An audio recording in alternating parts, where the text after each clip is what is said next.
Hey guys! Today we will teach you how to get a working visa in Japan, not as English teacher. So we have a special guest. So Rai-chan from New Zealand. So my name's Lai. I've been living in Tokyo for about 5 years now, and I'm currently working not teaching English. I made it! You are elite gaijin. I'm up there. You are not English teacher. Yes, I'm not teaching English. I'm currently working in information center. So how did you find a non-English teaching job? Well, first when I came to Japan, I was teaching English. Oh, you were English teacher. Yes, it's my shameful little secret. So in your case, your major was linguistics. Yes. You can speak Japanese, I know, and then you got the TESOL certificate. Do most English teachers in Japan have a certificate? Probably most of them don't. So if you're choosing an eikaiwa to go to, be careful which you choose. A lot of schools just hire you because you speak English. So I actually did teach English before I studied linguistics. I did a working holiday in Osaka for a year and I was teaching English there. I knew the English language, but I didn't know how to explain it. And I didn't think it was fair on my students when they'd say, "Why do you say this?" And I went, "Just do, I don't know why." I felt a bit awkward. So I actually found a job at the end of my working holiday in a visual kei store. I know. But I went back to New Zealand to get the visa, and then when we applied for my visa, it was denied. Why? Because apparently a Japanese person could do the job. So you need to do a job a Japanese person can't do. You mean we can't teach English? I went back to New Zealand and I realized if I want to get a visa for Japan, I was probably going to have to teach English to get there. And personally, I felt sorry for my students if I couldn't explain stuff. So I like language anyway. I did a graduate diploma in linguistics at university, which is the equivalent of a second major really. It's not actual graduate study. I started looking for an English teaching job. So a lot of schools do just have teachers who it's their native language. So you know what's right and wrong, but that doesn't mean you're necessarily good at spelling. I have a friend who insisted to the Japanese teacher that it's should of and not should have. It's not, it should have, because we say should have, it sounds like should have. Pick your English school carefully. Maybe I made a wrong choice. Then you came to Tokyo.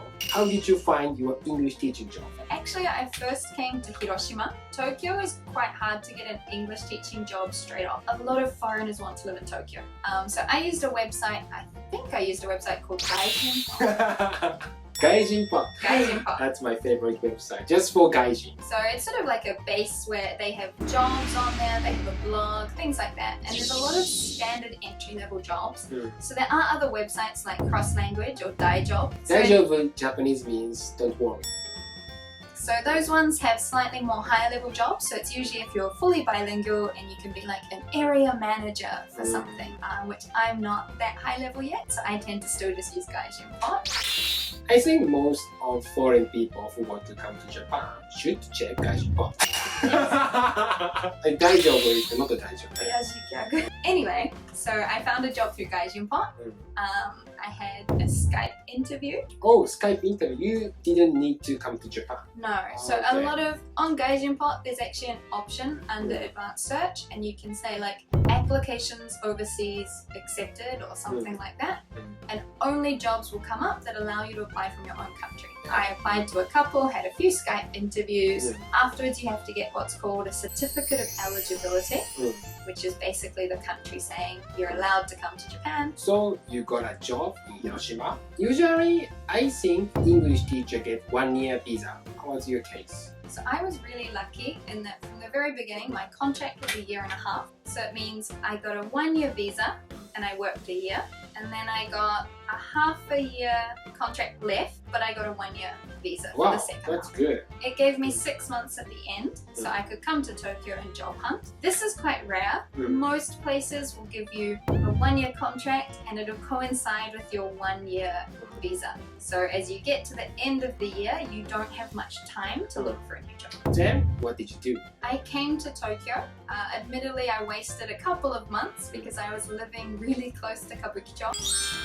So I worked in a bar and went drinking a lot and had a bit of a break. Did you work as a hostess, cabajo? No, I won't say I didn't occasionally go to host clubs, however.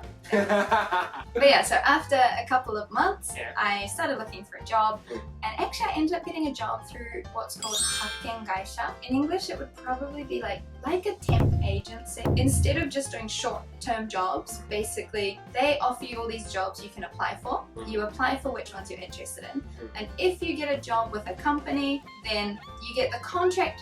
Sort of, the company gives a contract to the Hakken Gaisha, and the Hakken Gaisha gives you a contract. So they give you your visa, they give you all your payments, but only after they've found you a job with another company somewhere.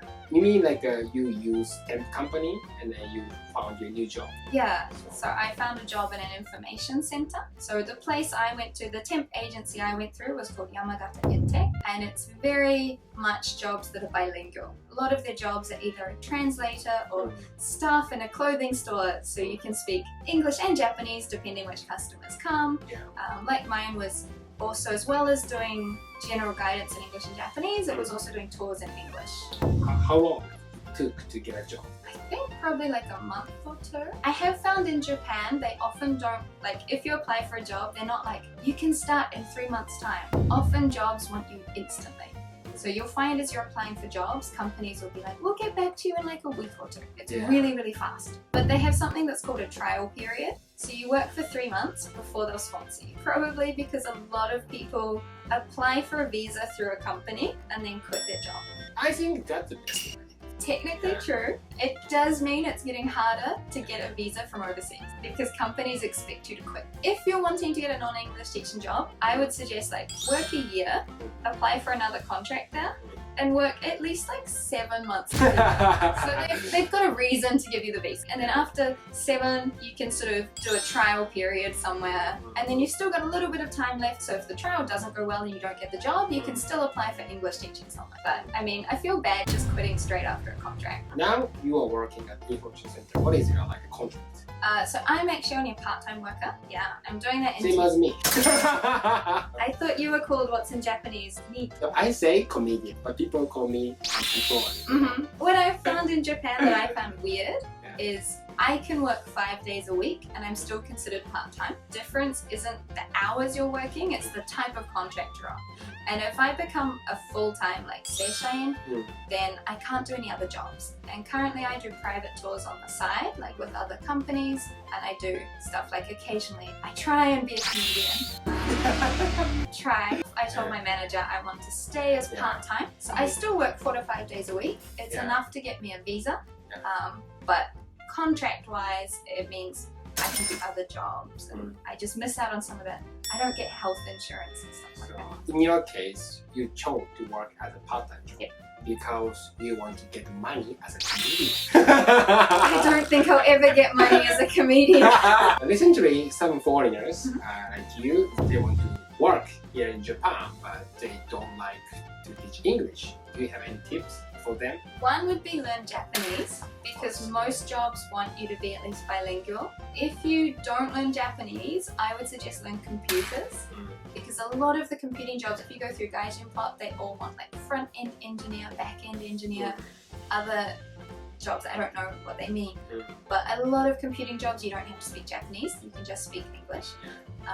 Another thing I did realize is if you can specialize in something, because I studied Japanese because I wanted to live in Japan and work in Japan, and I came to Japan and I went, I speak Japanese, give me a job. And everyone went, all these Japanese people speak Japanese.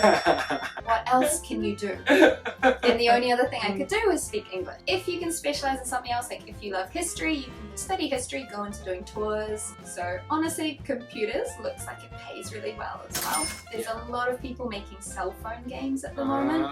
Cell phone game, if you can do all the coding or translating. In conclusion, if you want to get a working visa in Japan, not as English teacher, first you apply for English teacher. That's the best way. That's all for today. So Raija, thank you very much for coming. If you like this movie, even though you don't like this movie, please subscribe.